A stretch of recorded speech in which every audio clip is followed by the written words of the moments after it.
le saviez-vous? Alors c'est toujours à propos du potentiel, mais alors, en fait, donc quand il y a un état d'équilibre, il y a pas de mouvement.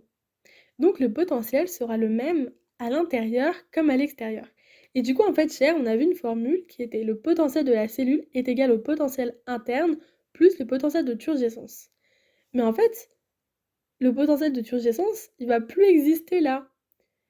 Quand il y aura un état d'équilibre, il y aura plus de potentiel de turgescence et c'est pour ça que du coup, le potentiel de la cellule, donc le potentiel interne, sera égal au potentiel externe. Et c'est ce qu'on appelle en fait la plasmolyse limite.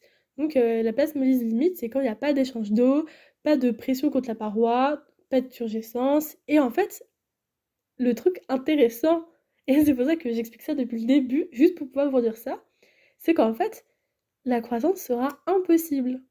Et donc c'est comme ça qu'on comprend en fait que bah, les plantes ne peuvent plus pousser, elles ne peuvent plus grandir, et il n'y aura plus de croissance à cause de ça. Voilà. Parce qu'en fait, les mouvements seront le potentiel seront le même à l'intérieur qu'à l'extérieur, donc il y aura plus de mouvement.